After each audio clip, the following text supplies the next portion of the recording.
I wonder what's keeping Claire. Relax. You'd better enjoy your last moment as a bachelor. Who are those people over there? Oh, friends of hers, I think, from that newspaper she worked on. I wish she'd hurry up. I'd like to get the gang back to the newspaper. Well, that's Claire for you, even late at her own wedding. You know, I really hate the lizard. What do you mean? Well, I speak now as her editor, not as a disappointed suitor.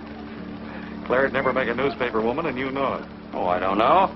She dug up more hot social stuff than anyone the Tribune had had before. That takes talent. Personality, Hank, my boy, not talent. All right, so I appreciated her personality. You appreciated it. I was the one that brought her to your attention when she was only an $18 a week steno from a hick town. Remember? Very touching, Al. You can put that in your memoirs. She's marrying Hanneman now. Listen to the frustrated lovers. You know, if either of you guys had made furnaces instead of small talk, you might be in Hanneman's shoes now. Have one of mine.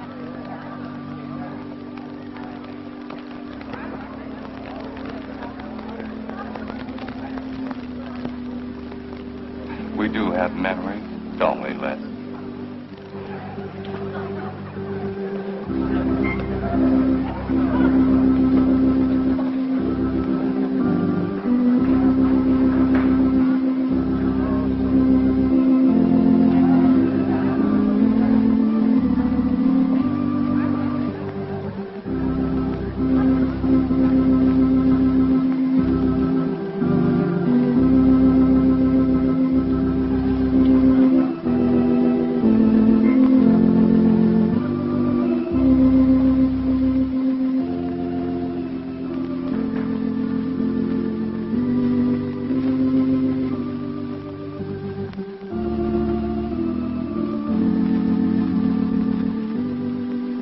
Carl Hanneman, wilt thou have this woman to be thy wedded wife, to live together according to God's ordinance in the holy estate of matrimony?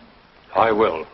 Claire Cummings, wilt thou have this man to be thy wedded husband, to live together according to God's ordinance in the holy estate of matrimony?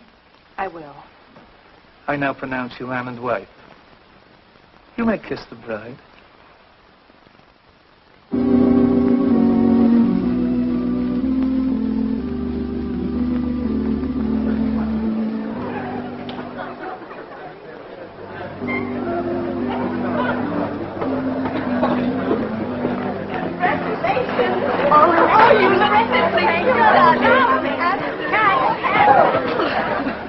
June, don't tell me I'm going to lose another employee. Don't worry, Mr. Doyle. I don't even have a boyfriend. We better go in now and cut the cake. We'll have to hurry, darling, if we expect to catch that plane. I'll be right in. I just want to say my goodbyes to a few of the gang. All right, but hurry. Thank you. Thank you.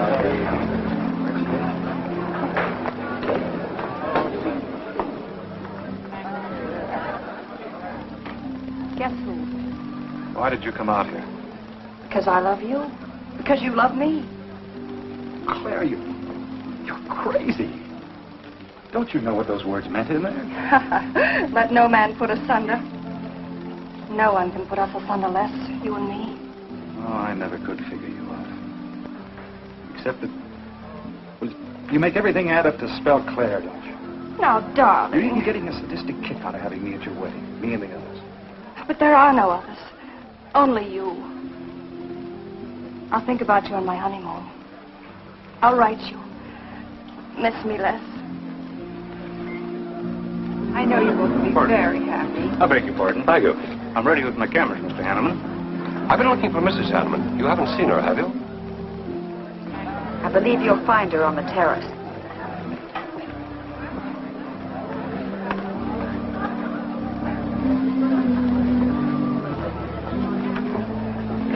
Carl, why aren't you entertaining the guests? I've been waiting for you, my dear. I was detained. On the terrace? Don't you think you were being a little affectionate for a newly married woman? Darling, you're a great big old suspicious bear. That was only Les Burns. And? It was nothing. Just a friendly goodbye kiss. Les did so much to help me with my newspaper career. Why, he's like a brother. You're the only man for me, darling. Ever. They're waiting for us. Shall Shall we cut the cake?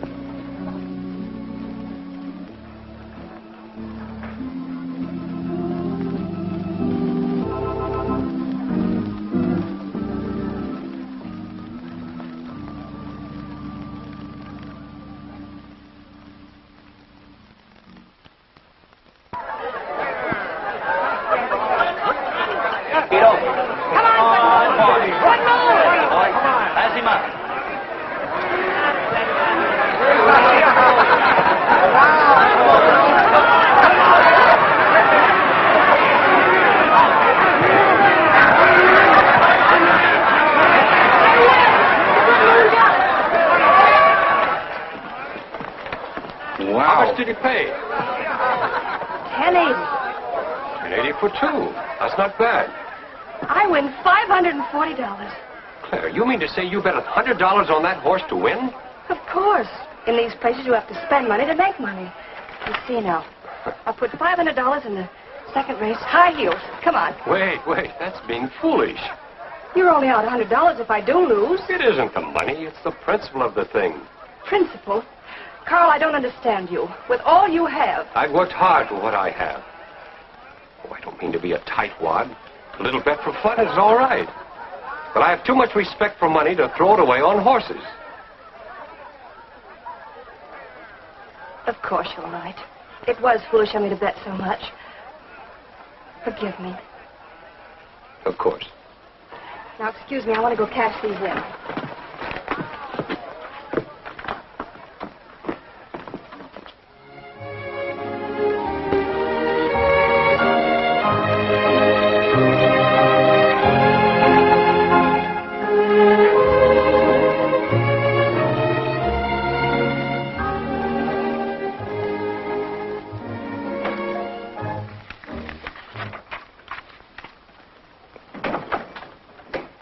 Hello, darling. Miss me? Back so soon, Carl. Oh, we went to the barber shop. Who are you writing to? June Taylor. You remember. Les Burns' secretary. She was at our wedding. Do you want to read some of the awful things I said about you?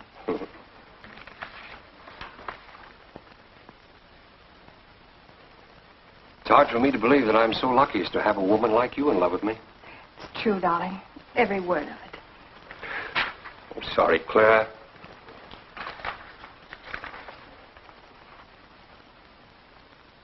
My darling Les. To June, eh? Things are beginning to make sense now. Carl, darling. So that was a goodbye kiss you gave Les Burns. Well, Well, what do you want me to say? nothing. There's nothing you can say, I guess. I'm only glad I found out about it now. Carl, what are you going to do? I'm going back to San Francisco. We're through.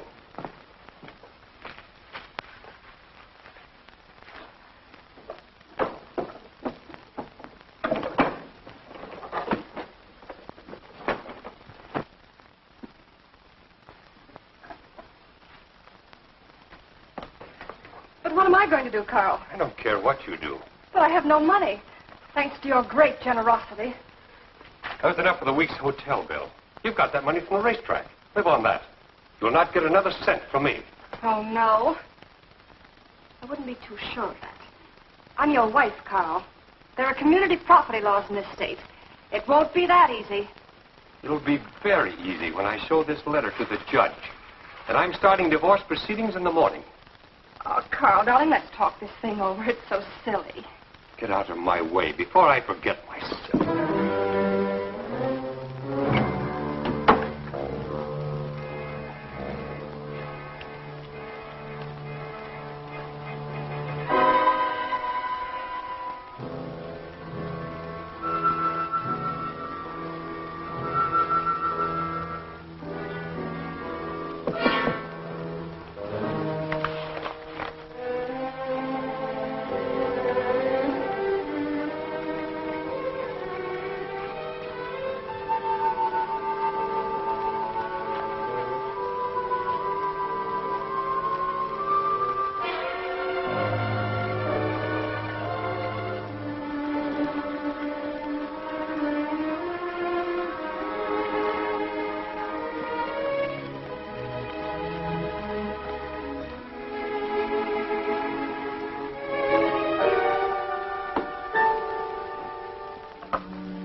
Would you please connect me with a house physician?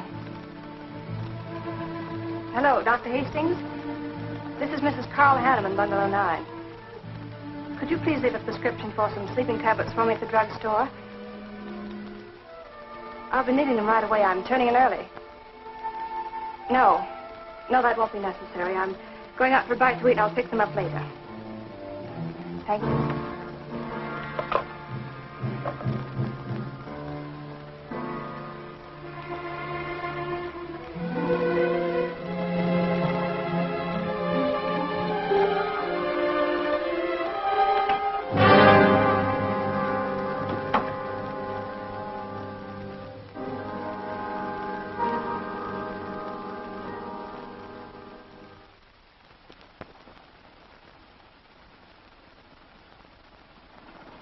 I want a new set of plugs in 42. Okay, Blackie.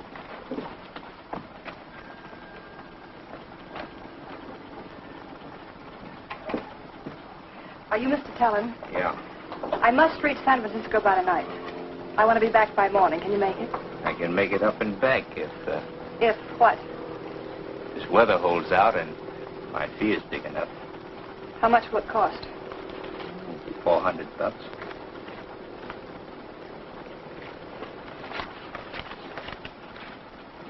Why 5? I said 4. I know you said 4.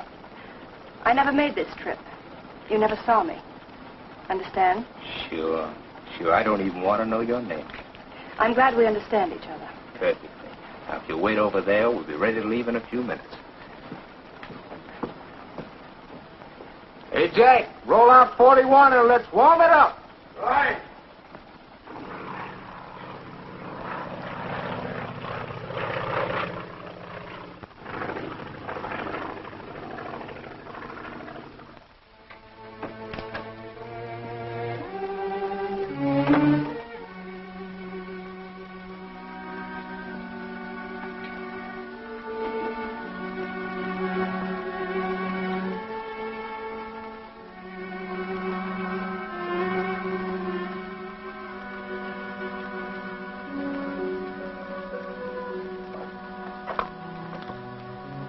Room service, please.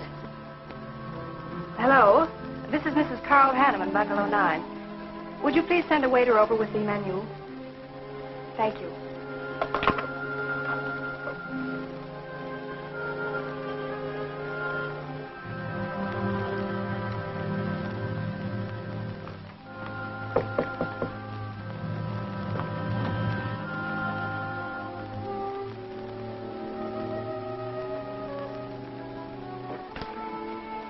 Good morning, Mrs. Hanneman. Good morning, Victor. Let me see. I think I'll take some orange juice and toast, coffee. That'll be all.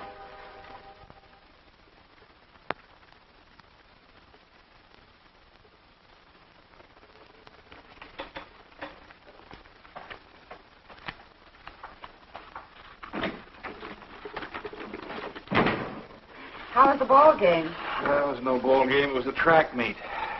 12-0. This all the mail today? Yes. By the way, I meant to ask you sooner, but I'm going to have a little dinner party tonight for a couple I know. You're invited if you're not doing anything. Well, sure. What's the occasion? They're going to be married soon. They're awfully nice kids. Married. And the trouble will really start. Mr. Burns' office. Long distance calling. It's Mrs. Hanneman. Hello, Claire. Hello, Les. I'm so glad I caught you at the office. How's the honeymoon?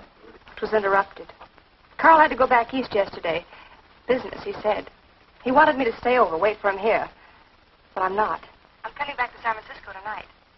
You think that's sensible? Of course not. But I'll see you again. Look, I want you to arrange a plane ticket for me.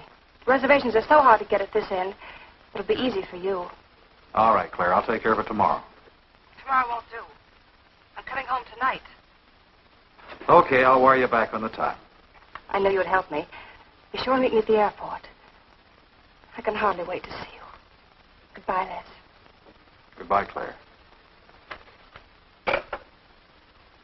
June, get a hold of Hack Doyle. Have him get me a reservation on the 8 o'clock plane out of Los Angeles tonight. It's for Mrs. Hanneman. Are you planning to meet her? Yeah. Oh, I guess I'll have to cancel our dinner party tonight. It doesn't matter. Apparently, Claire can get anything she wants out of anybody at any time. Can't she?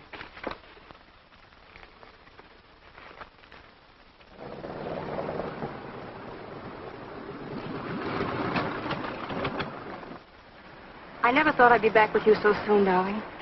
It's wonderful. It's crazy. Then why did you meet me? I don't know. I do. Because you still love me, don't you, Les? I'll get over it. I hope Carl stays in New York for a long, long time. That seems a bit odd. He didn't arrange his business affairs so they wouldn't interfere with his honeymoon. Yes, I thought so, too. You certain you and Hanneman didn't have some trouble? What kind of trouble could we possibly have had? Quarrel of some kind? Perhaps over us? Now, wouldn't that be ridiculous? Giving him some reason to doubt me just so soon after we're married? What do you think they're doing now? You don't feel sorry for Carl, do you? No. No, I don't. But I should. Look, let's forget all about him. For a few days, anyway. Take me home, I'll change, and you can take me out to supper. Claire, I'd rather not go to the house. But I must freshen up, darling. I really must. You want me to be beautiful, don't you? Just for you? You are beautiful. See? There's nobody home.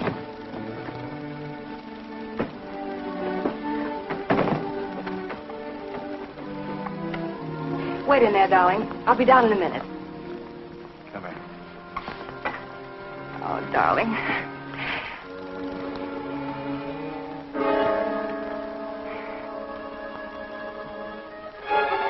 Les, what is it?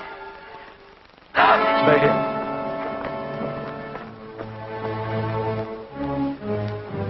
Carl.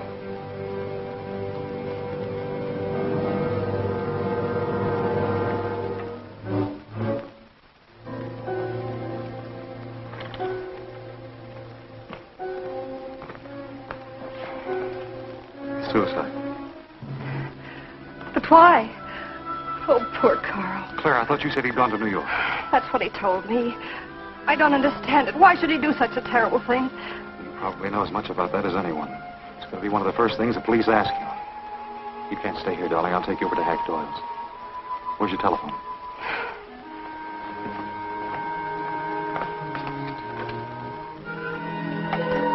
Police headquarters, please.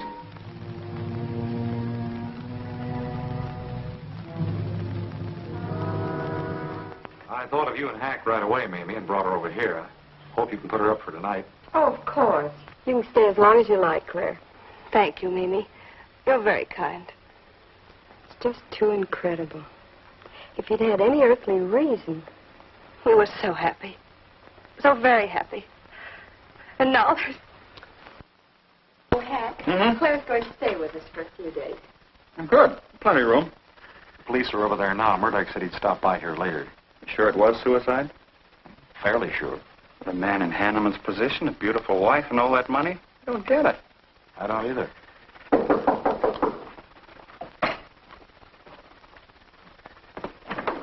Oh, hello, Bill. Come on. How are you, Hank? Hello, Claire. Oh, Bill. Sorry this had to happen to you. Sit down, Captain. How about a cup of coffee? Thanks, Miss Doyle. I won't annoy you for long, Claire. Just a few questions. Routine. You know how it is. Of course. Les gave me most of the details over the phone. Your husband, by the way, has been dead for nearly 24 hours. How did it happen that Burns met you at the airport? He didn't happen to.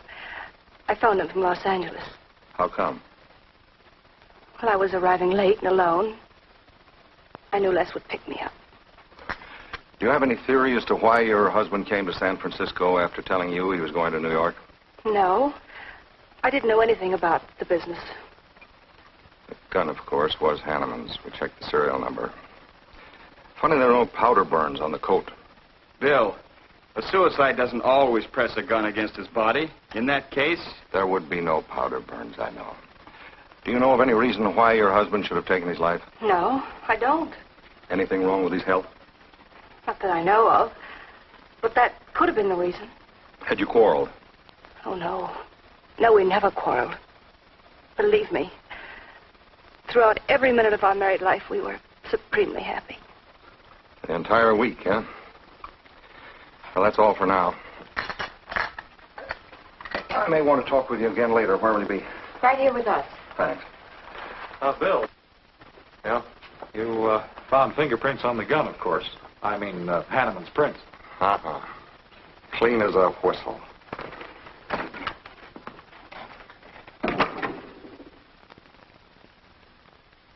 Mr. Burns, that's the position you and Mrs. Hanneman found her husband? That's right.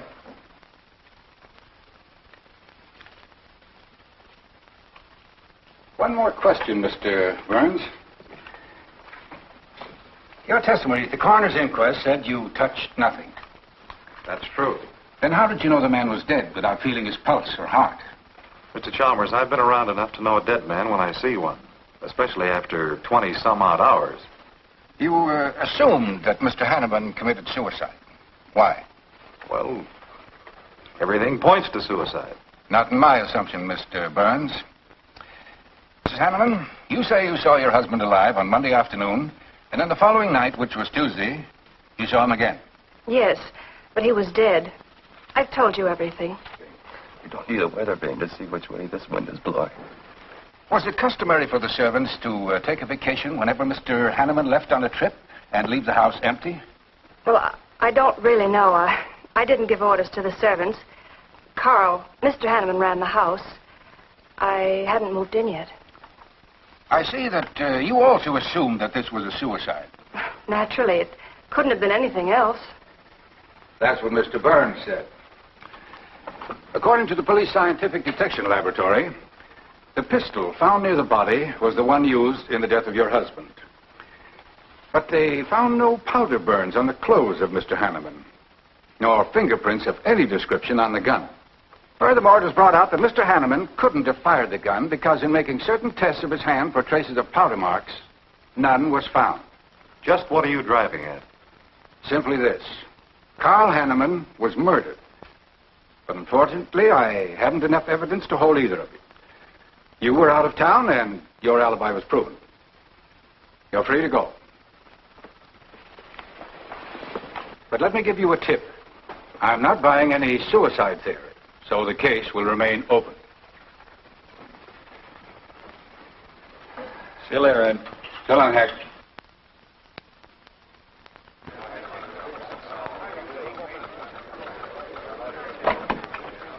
Good morning, Les. Just the guy I want to see. Yeah, about what? Oh, I've been assigned to do the follow-up on the Hanneman case. Oh, how'd you draw that? Oh, I asked for it. Be a dull job because there isn't going to be any follow-up. Just an ordinary suicide. Are you kidding? I never smelled an odor of fish so strong in my life. No fingerprints on the gun, and you call it suicide. So what? What makes you so sure? Can you give me a good reason for Hanneman killing himself? No, I can't. Perhaps he thought he had a good reason. And perhaps he didn't. So meanwhile, if I can dig up a plausible motive... Who asked you to dig up a motive, plausible or otherwise? I said, if I can dig up a motive, I'm willing to accept suicide. But if I can't, then it'll have to be murder. Still carrying the torch for Claire, Hyle? Not anymore. But somebody sure fixed it in a hurry for you to get Claire again. That's a nasty crack. So meanwhile, chum, walk a straight line. Or you'll have people thinking you took a shot at Hanneman. You got a lot of work to do, Al. You're so right, boss.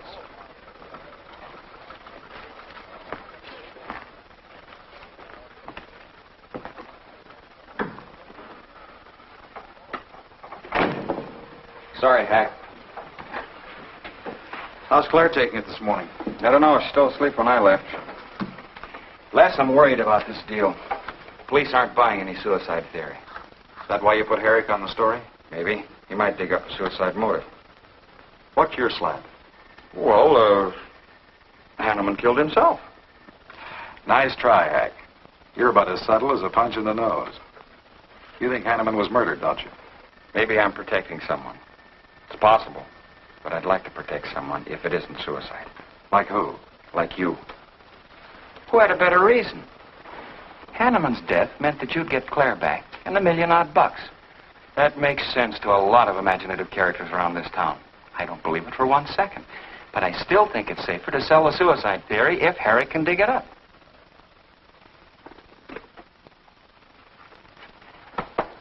Thanks, Hack. But I didn't do it. Yeah? Send him in. Well, they're on the job. Hello, Benson. What's on your mind? The DA would like to see you gents in the morning. Says it's important. About 10 o'clock. What do you want us for? Don't you know? Mrs. Hanneman's already got her invitation. See you tomorrow.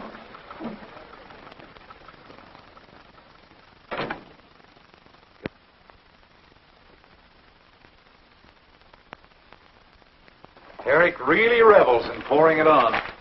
Well, it's news. Nobody's been hurt. Yet. By person or persons unknown. Could have been worse.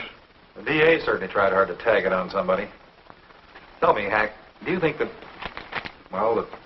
Claire could have shot her husband in some way? No.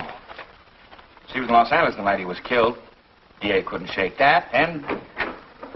Good morning, everybody. I hope I'm interrupting something important. Hello, darling. You look tired. Hello, Hack, dear. Good morning, Claire. It's a pleasant surprise. What can I do for you? I came to get my job back. Starting when? No. Well, after all that's happened, don't you think you should have a little rest? Rest. Why, working will be the best thing in the world for me. It'll keep me from thinking too much about poor Carl. After all, I must carry on. My life is still ahead of me. What's the real reason? Well, I do need a little cash. I have the house and my clothes, but I just won't be able to live on the widow's compensation the court will allow me. You wouldn't want me to have to sell my clothes in order to eat, would you? Oh, no. After all, I've made other arrangements about your column. Beth Warnock's taking it over. You are still the boss, Hack. Les, darling, wait outside for me. I'll be out as soon as I've had a heart-to-heart talk with Hack. I know. You might as well say yes, Hack. I've had these heart-to-heart talks.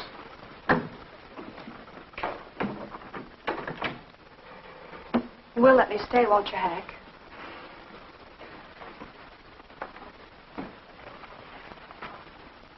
Yes, but I was hoping you wouldn't ask it. You are a darling.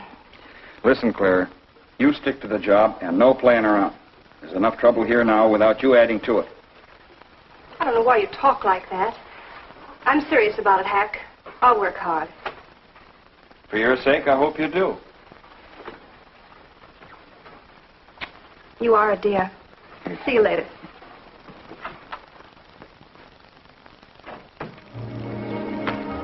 Well, see you later, Al. All right. Hope you're friends. Yeah, old friends.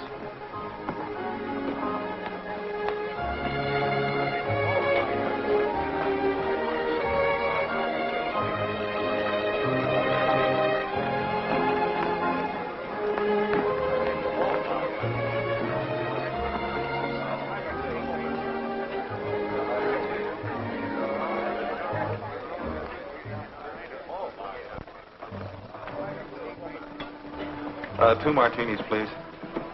Chicken salad? Fine. Chicken salad for two. And coffee. Les, do you know a good lawyer? Yeah, why? Well, I need one to handle Carl's estate. What's the matter with Hanneman's regular lawyer? Ah, he's an old fuddy-duddy. I want someone whom I can trust to take care of my interests. Well, you might try Lawrence Carson. He specializes in probate work. Carson. Good. I'll call him tomorrow.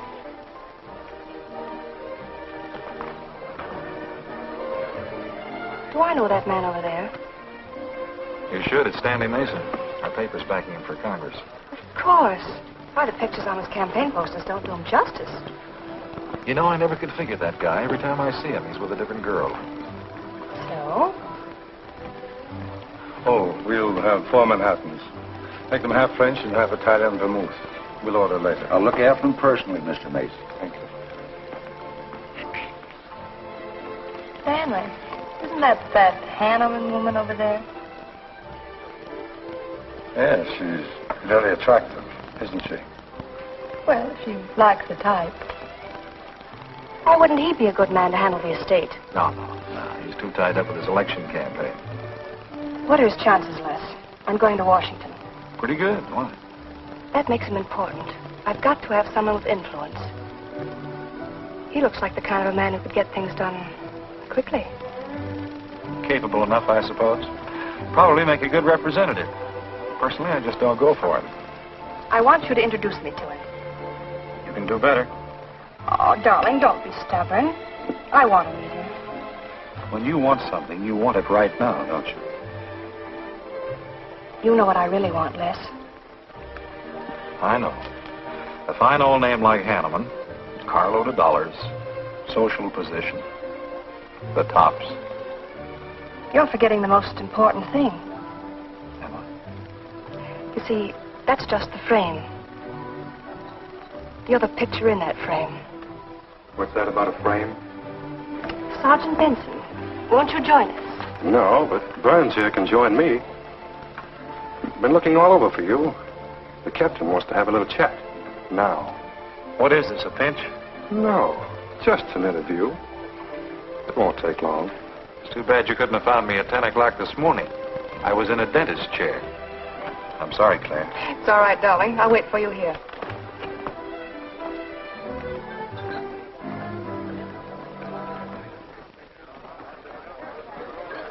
Bye, Les.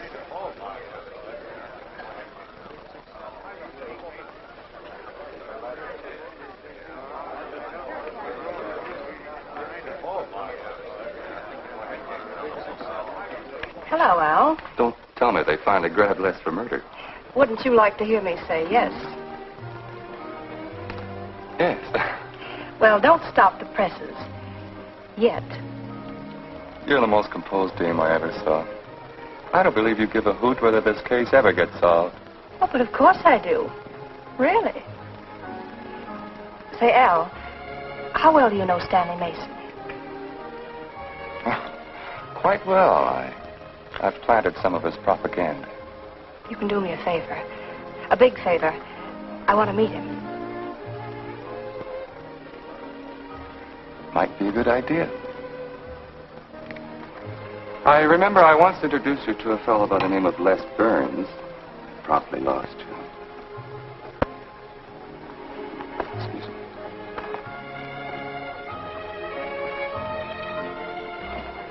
Stan, how are you? Well, hello, Al. Say, I have a young lady over here I'd like to meet you. Just take a minute. Well, all right. Excuse me? Excuse me.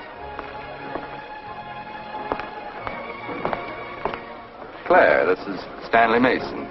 Mrs. Hanneman. I'm so glad to meet you, Mr. Mason. How do you do, Mrs. Hanneman? Won't you sit down? Sorry, I can stay but a minute.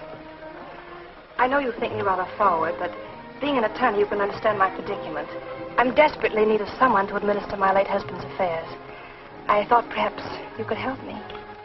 Well, I hadn't intended on taking on any more work this summer. My campaign requires so much attention. However, supposing you come to my office at, say, 4 o'clock, we can at least talk it over. Oh, thank you. I would appreciate it. Here's the address. So, until then... Oh, excuse me. Sorry. Thank you, Al. Don't mention it.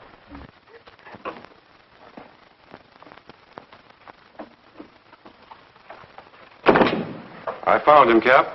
Right where I expected. With a grief-stricken widow. Only if she's grief-stricken... Skip it. Les, my boy, have a seat. Last time it was hello, Burns. Today it's Les, my boy. What do you want? You know, I just wanted to chin a bit, will you? Oh? I didn't know I was that interesting. You live out in the Hanneman neighborhood, don't you? No, and you know it. But you go out to that neighborhood quite often, don't you? Yeah, so what? To visit friends. Oh, sure, that's right. There's Hack Doyle and his wife, June Taylor. Say, there's a clever little girl, huh?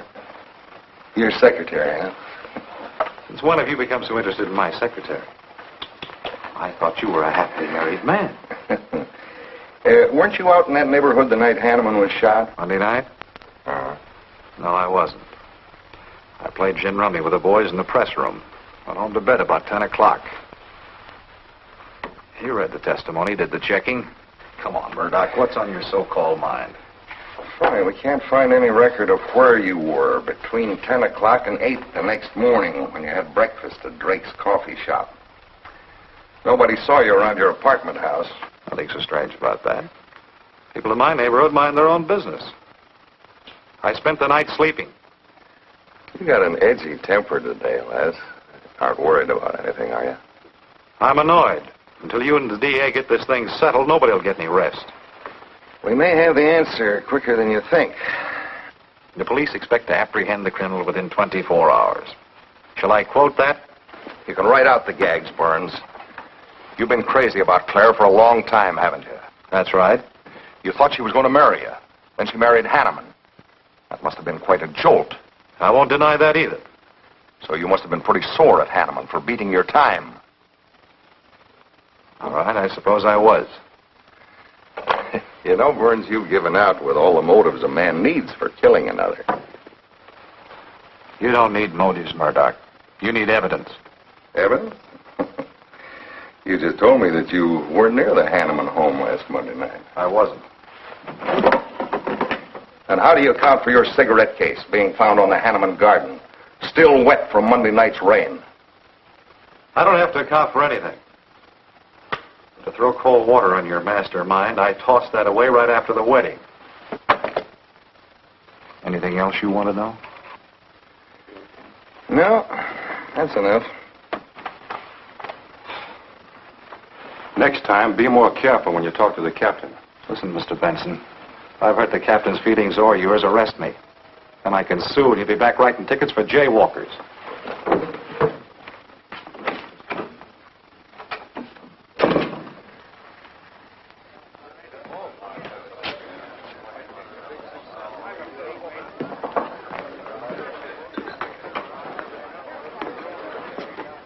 You rent that stool by the month? Well, Lester. Where's Claire? Oh, Claire isn't here. She had an appointment. Did she go back to the paper? No, about this time, she should be walking into the inner sanctum of that courageous and fearless champion of the people's rights. That distinguished candidate for the Congress of these United States. Mr. Stanley Mason. You sound like you're on Stanley's payroll. I introduced them. You seem to have a talent for that sort of thing. Thank you. I believe that's all the information I need, Mrs. Hanneman. I can't possibly find words to express my gratitude in your consenting to help me. Oh, believe me, it's a pleasure. A little pressure in the right places should settle the matter quickly for you. Thank you again, and good luck in the election. Oh, thank you. I suppose you'll be leaving for Washington immediately if you do win. Yes. If I win. You will. I know you will. Well, I really must be going. Oh, can't I drop you off somewhere? I'm sorry. Not this evening. Mr. Burns is taking me home. He's the gentleman you saw me with today. I'll call you tomorrow. Perhaps we can have dinner and talk some more about your problems. Splendid. Goodbye.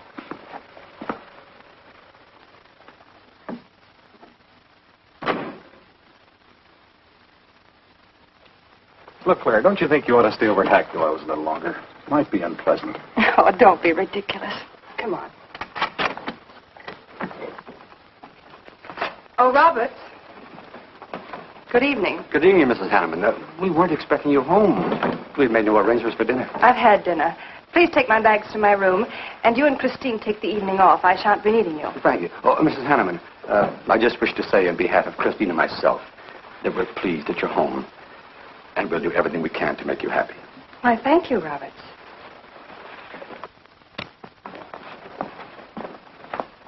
Well, come in, darling. You aren't afraid of Carl's ghost, are you?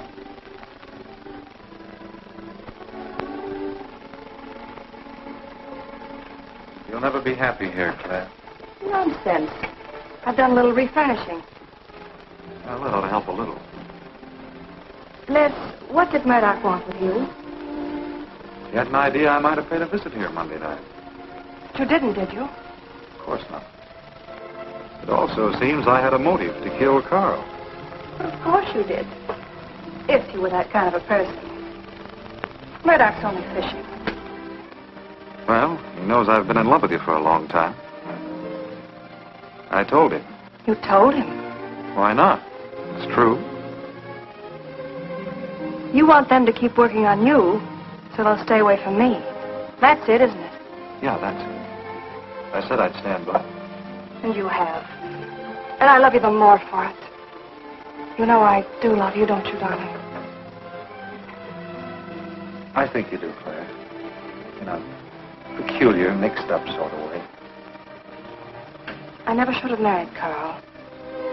I didn't really love him, but he offered so much. Things I never had. But that's all over now.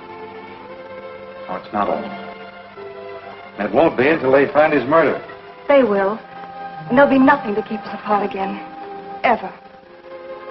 Claire, if I could only sell myself on that. You've got to, Les. You've got to.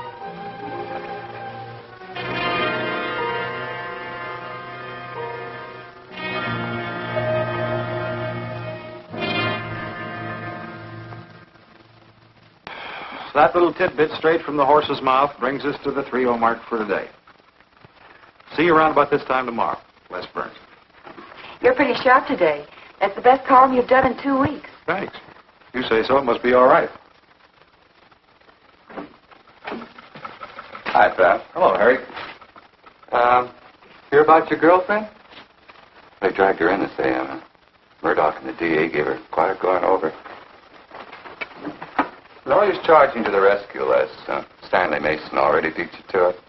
What do they want with her, Al? Well, it seems they had a hunch Claire made a fast round trip into town the night her hubby joined his ancestors. Seems they thought her alibi about being in L.A. the whole time was the bunk. Oh, that's ridiculous. Oh, is it? Well, you'd know more about it than anyone. Jones, put that through, please.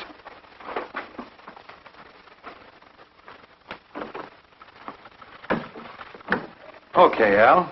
You're so much smarter than Murdoch. Spill it. Oh, I'm not saying I'm smarter. But I do know Claire better than he does. And I know you. Meaning what? Claire never lost any interest in you before, during, or after her marriage. And that doesn't prove it happened. With all that wampum at stake, this whole thing could have been planned weeks ago by both of you. I'm fed up with your dirty cracks. Now get out! Wait a minute. Look, Junior, one of these days I'm going to be too late and you're not going to have any teeth. Mm-hmm. You're so right, boss.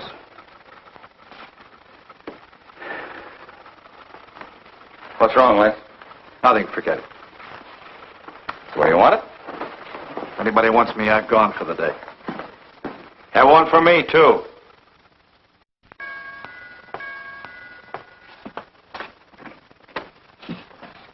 Where's Miss Hanneman? I gotta see her. She in? Why, yes, but she's going out. This is important. What's the trouble, Les? Oh, I've been trying to find you all afternoon. You didn't get back to the paper. Where were you? I was with Mr. Mason. We were talking over the estate. Oh. Looks like you got some more talking to do. It's really only business, Les. Come in, but I can only see you for a moment.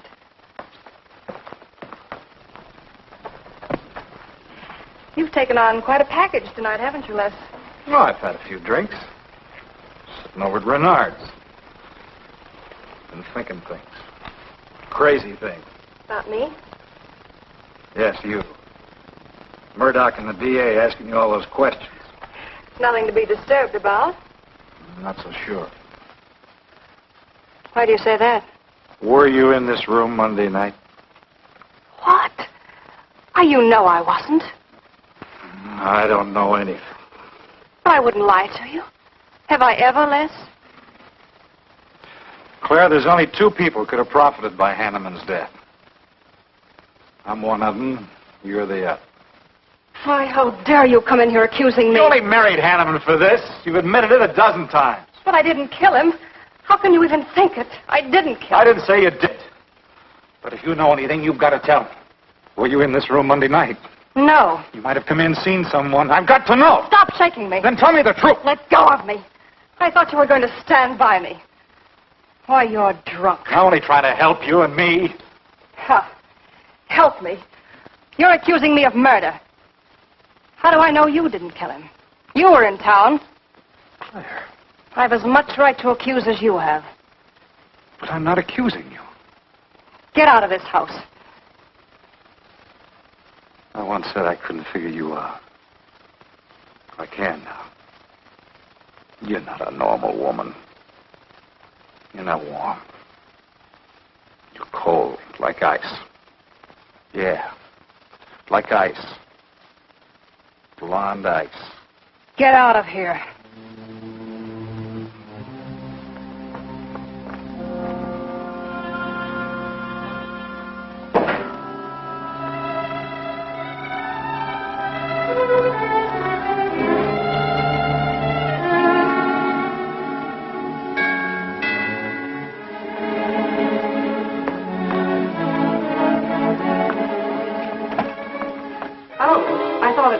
Hello, Mrs. Hanneman.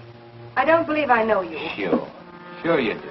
Let me come in. We can talk better inside. In there. Now, what do you want? Well, I saw your picture in the paper, and I found out who you were. I figured we could make a deal. Deal? I was going to call on you last night, but you had company, and I had to see you alone. What kind of a deal? Seems that plane ride last Monday night returned big dividends. I paid you to forget me. I thought I could trust you. Sure you can trust me. But it's hard to forget murder for any $100. Why, you dirty double... I don't like that word. All right, we'll forget what happened to Hanneman. I'll go along with you on that suicide story. That is providing there's a little consideration of, let's say, 50 grand. $50,000? Why, I don't have that kind of money. This estate's in probate. I won't receive a thing for months. I can wait. But in the meantime, I'll take this. I know a little man who'll lend me money on it. All right. All right. Just don't come near this house again. But I will keep in touch with you. Quick, out the terrace door. And don't forget, Mrs. Hanneman, I'm not kidding about that 50G.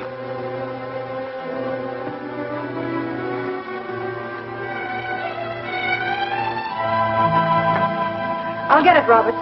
Yes, ma'am. Stanley, darling. Thank you. Well, he isn't at Bernard's either. Oh, I hope nothing's happened to him. He'll turn up when he runs down or runs out to go for drinks. Say, you write his column all by yourself? Somebody had to do it. I hope it's fit to press. It's good. Nice of you to cover for him, too. Do you really think he's all right? Sure. I'll find him later. Don't worry about Les. He's probably getting more poison out of his system than he is into it. I hope.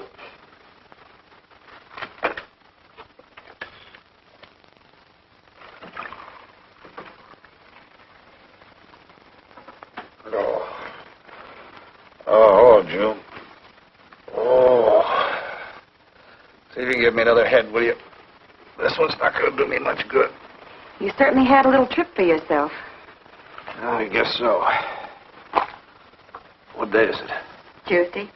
Holy mackerel. What happened to Sunday and Monday? I took care of them for you. Oh, you would. Who found me, Hack Doyle? No. Claire. Claire. Mm-hmm. You were trying to convince the doorman at the top of the mark to let you out on the roof. It was the only way to the moon. Oh, brother. The moon. Looks like I wanted more than a little trip. Here, drink this. It'll make you feel better. Guess I've been the horrible example, huh? You no doubt thought you had a big reason for getting tight. Yeah, I had to get away from something. Something wasn't good for me. Have any luck? I don't know. I'm never going through this again, I can assure you of that. June. Well, I guess I'd better get back to the office. Thanks a lot for looking after me, June. I'll be down after a while, if I can make it. Don't hurry.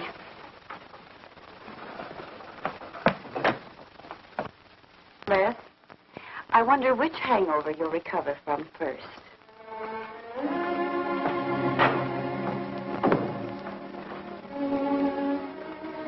I thought we were all washed up, Claire. Les, for everything I said the other night, I'm terribly sorry. I guess I was a little mixed up myself. Forgive me, darling. I must have been out of my mind to say such awful things to you. I realized the truth later. You were afraid for me because you loved me. That was it, wasn't it? Yeah, maybe it was. I just couldn't believe that. Look, let's forget all about it. We know there's nothing to worry about. There never was. We know that, don't we, Les? Sure, Claire. Sure. Oh. Here's to our new congressman. May your career be long and successful. Thank you, darling. Jeff, but aren't you both a bit early? I only wish I could be as sure of my future in psychiatry as you can be of your future in Washington. Doctor, you were analyzing me at dinner, the workings of my mind. Do go on. It's very interesting. I've never been psychoanalyzed before, and your deductions amaze me. Claire, I warn you, if Jeff continues, he'll have you convinced you're batty. Simply because your father ran away with another woman and your mother was relegated to hard work. Stanley doesn't quite believe in the powers of psychoanalysis, Mrs. Hanneman. But if either of you could spend a day in my office listening to some of my patients, you'd see the logic of my deductions. Or any psychiatrist's, for that matter. Oh, don't mind Stanley's cynicisms, Doctor. Yes, Robert? Telephone for Mr. Mason. Excuse me. Certainly. I was telling you at dinner that I believe that money, clothes, adulation, etc. was a necessity with you. That some people are impelled towards an objective without even consciously knowing why. Is there something criminal in my being ambitious? Why, no. Criminal? Of course not. Unless your ambitions take a perverse form. Then you'll stop at nothing, right or wrong, to get what you want. They say the female of the species is deadlier than the male. Go on, Doctor. Sorry to interrupt, darling. It was my campaign manager. He arranged a last-minute radio interview for tonight. I'll have to leave. You can drop me off downtown, Stanley. I'll get my coat. All right. You forgive me, darling? Of course, honey. I'm so proud of you. Oh, I almost forgot the good news. I had lunch with the DA this noon. It looks like Hanneman's murder is going to be filed away under crimes unsolved. It's their opinion that it must have been done by a burglar. Oh, I'm so glad, really. Now I'll be able to go with you to Washington with a clear conscience. Say, you haven't told any of your friends about our plans, have you? Oh, no, of course not. Good. We'll surprise them tomorrow night. Yes, we certainly will. Ready? Yes, thank you.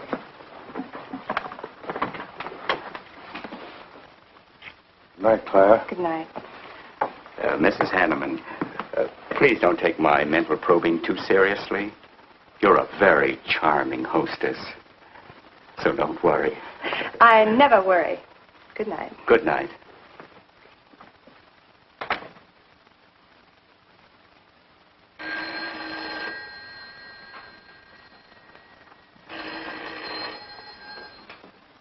Hello?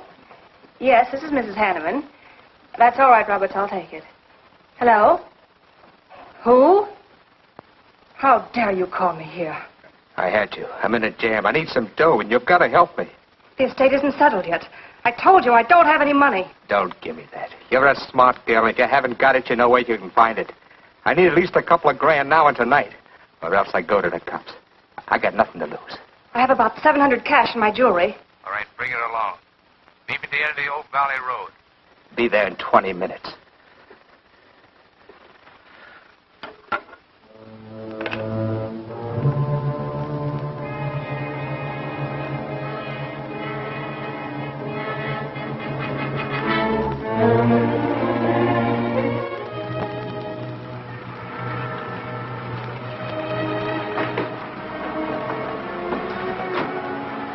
Did anybody follow you? No, Then stop being nervous. I'm not nervous. You are. All right, give me this stuff and let's see if I can use it. These look all right. I got into the bookies for a couple of grand. They're bad little men. And I've been stalling. Tonight they told me, pay off or else. They wouldn't kill you for $2,000. They'd kill for a lot less. That's why I had to put the bite on you. Thanks, Mrs. Hanneman. I wouldn't double-cross anybody. Not unless I had to. I wouldn't double-cross anybody either, Blackie. Unless I had to.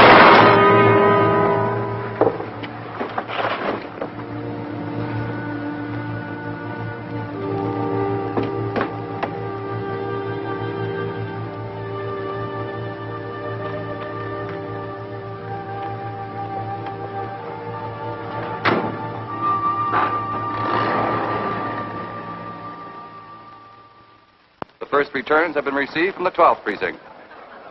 Mason, 311, Jeffers, 282, and Allen, 91. That just about cinches it. If I can do that well in the 10th, I can carry them all. My gratitude, Doyle. Without your paper in back of me, I wouldn't have had a chance. Think nothing of it, Mr. Mason? We're glad we backed the right man. Well, it looks like you're in, Mr. Mason. Congratulations.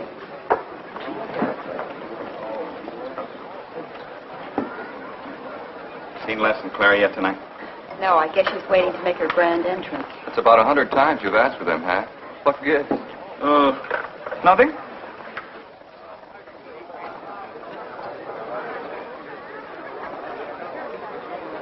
Mr. Doyle, looks like we have a new congressman. Yes, it does.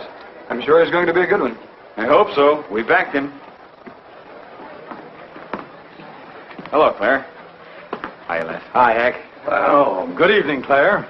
You look stunning, as usual. Thank you, Stanley. Oh, hello, Les. Thanks for being Claire for me. Lead from the 18th precinct, which have just Big finished. night, huh? In third place is Jeffers with 162, Allen with 142, and Mason 300 even. That's how big it is.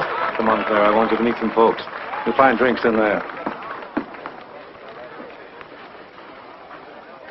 Look, Les, there's something on my mind. I want to tell you about it. You better have a drink first. Sure.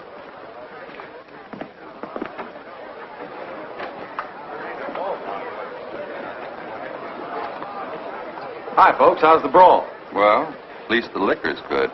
Well, Junie, aren't you a pretty thing tonight? Well, it's about time you noticed me. The trouble with you men is you always have ink in your eyes down at the office. Have a fresh one? No, thank you. This will do. Les. I'll talk to you for a minute. Excuse us. What gives? Did you come with Claire tonight? No, I came with my Aunt Martha from Penobscot. No, I'm serious. You saw her come in with me. You better get her out of your system, but right now. What are you talking about? Things are fine with us now. She couldn't be sweeter. You should have seen her earlier, helping me get things ready for that little party up at my place tonight. How about a speech, Mr. Mason? We haven't had one. Come on, Stanley. Yeah, give us a speech. That's all I need. Now, wait a minute. Speech? All right. If you want a speech, you shall have it. Ladies and gentlemen, I want to introduce to you a very lovely young woman, better known to you as Claire Cummings. I am happy to announce that she has bestowed upon me the great honor of consenting to become my wife. This is a dirty, low-down trick, but I'm glad it's happened. Someday I'll tell you why.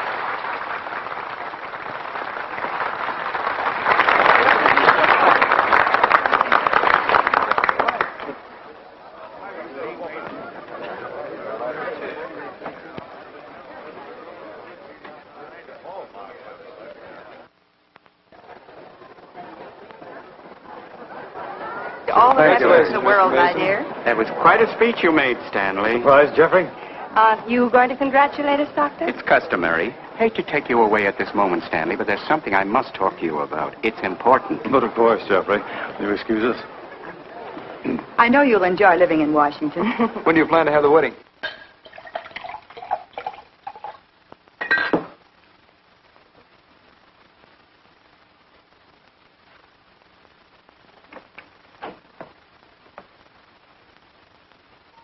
Don't look at me like that, darling. And what are you doing here? I wanted to see you alone. Sure, not a husband in sight. Dead or alive. I didn't have a chance to explain. No one can put us asunder, Les. You and me. It was more effective last time with wedding music, remember? Oh, you're cruel. I didn't mean to hurt you, and you are hurt, aren't you? That's how much you bother me now. Not a quiver. What about your heart? Claire Cummings, Hanneman, Mason. If this keeps up, you won't be able to get your initials on your silverware. I can't help it, Les. I do love you, but you could never give me the things I must have. Money, importance. With me, they're a necessity. Oh, stop it, Claire. You're like a poison. Take a little bit and you're finished. But too much becomes an antidote. All right, darling. But if we've really come to the end...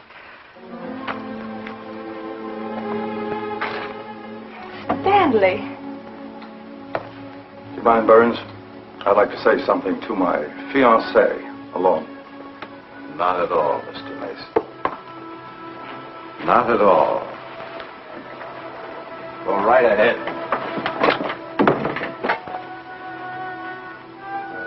The congratulations are hardly over before I find you in the arms of your old sweetheart. That was a stupid remark. I had to say something to him, didn't I?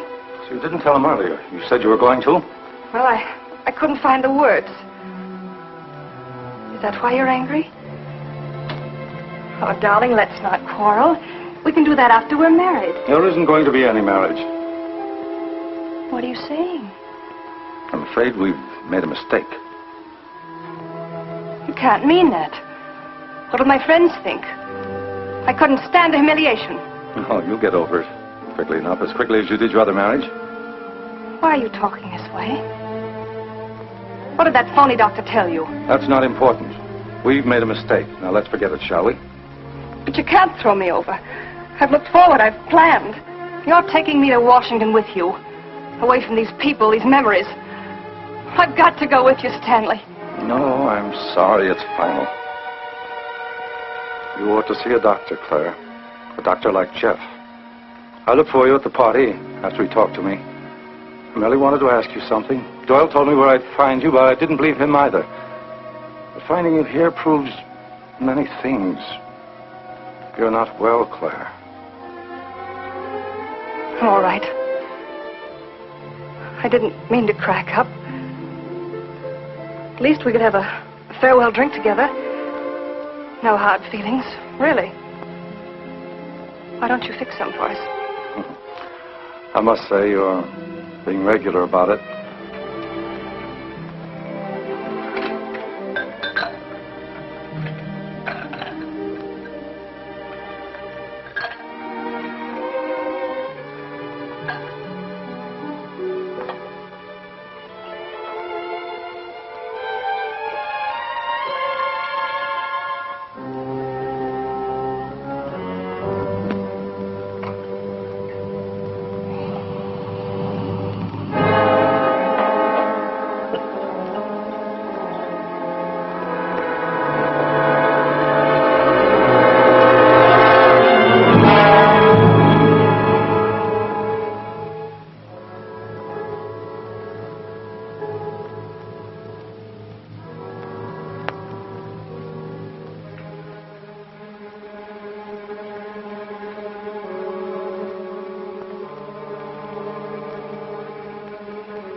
Claire.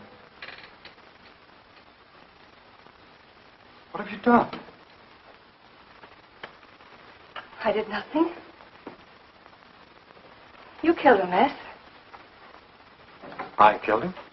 Don't you remember? You came in just a few minutes ago. You saw us talking. You looked funny. Crazy. You said you were going to kill Stanley because he stole me from you. So you picked up the knife and you stabbed him. You're out of your mind. No, I'm not. You're insane. No. No, I saw you do it. You dropped the knife and you ran out the door. I tried to stop you. Came in just a few minutes later. Right now. You murdering little idiot. Let's don't! Mason, you won! Alan just conceded the election! You're going to... You're going to go. You made it on its minute right there.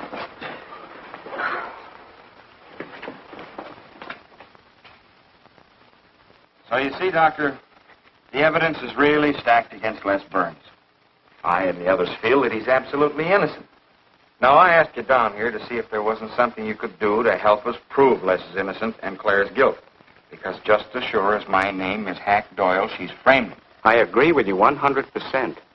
I am positive that Mrs. Hanneman killed Stanley. But because of her testimony and finding the knife in Les's hand when you arrived at the scene, the police could come to only one conclusion. Surely there's something you can do to help him. He's innocent. I know he is. Look, you were once connected with a big city police department. Then you must have run across cases of this sort. I know now that Claire Cummings is a nut if I ever saw one. Yes, you're right, Mr. Herrick.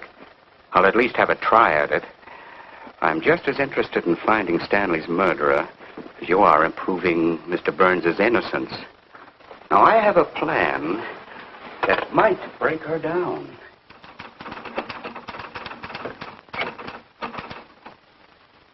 Well, good morning, Dr. Clippinger. To what do I owe the pleasure of this visit? It's no pleasure for me, Mrs. Hanneman, I assure you.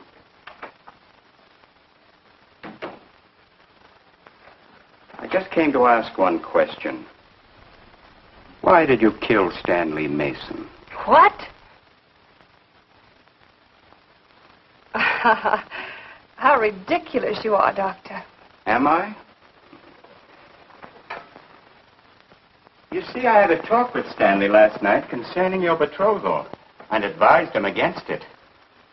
It's safe to assume that when he came to tell you there wouldn't be any marriage, you killed him in a fit of anger and then concocted a story to implicate Mr. Burns.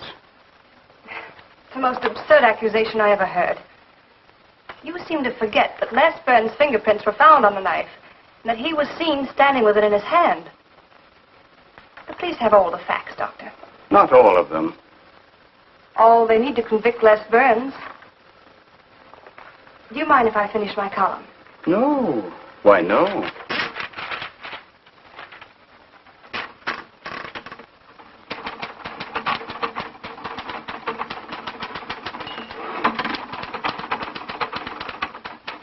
I suppose you'll tell the police I killed Stanley and give them that fantastic story to back up your accusations. It won't sound so fantastic to them, Mrs. Hanneman. I discovered one or two other flaws in your story. They'll laugh at you. It's insane. Absurd. Oh, you're wrong. You see, I've spent my life delving into distorted minds like yours. I worked for the police for many years as a consulting psychiatrist. You sound more like a hypnotist. And I'm quite fed up with your insane theories. Now, Doctor. Looking for something, Hank? Police are on their way. Police? What for?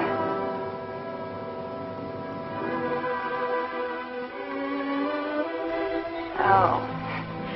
I see the three of you dreamed this one up. Well, as long as you're going to have me arrested, you might as well read my last column. Go ahead, read it, Hack. Read it out loud. I killed Stanley Mason. I killed Carl Hanneman. I killed Blackie Talon. You didn't know about Blackie, did you?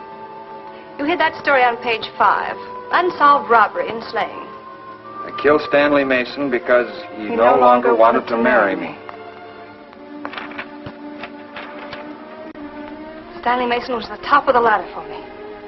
The top rung. I had money. And now I was going to have position. He was taking me to Washington with him. I could leave then without making the police suspicious. Clever of me, wasn't it? Why did you frame Les Burns? Why? Because he caught me with blood on my hands. Because at last even he had discarded me. I never loved any of them. You, Al, Hanneman, Mason. But Les, I wanted to hang on to him. was of no use to me, but I couldn't let him go. Maybe I did love him. Hello. Miss Cummings? No, she's off. I'm glad you confessed, because you never could have gotten away with it much longer. I would have, but to you, Dr. Clippinger. You with your slimy scientific snooping. As soon as you came in, I realized it was you who turned Stanley Mason against me. You sent him to his death just as much as I. Sit down, Claire. Why, but for you, I'd have everything I ever wanted in life. I hated you because you were the first man who ever saw inside my mind. And I'm going to kill you. Let go of my arm!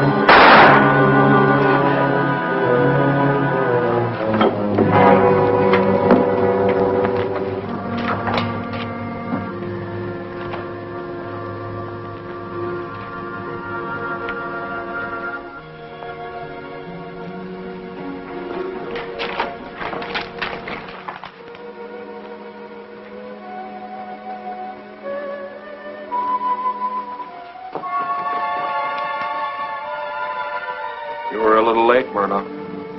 Well, it was probably better this way. I can scarcely believe it. A woman as beautiful as that. You didn't know her very well. None of us really knew her very well.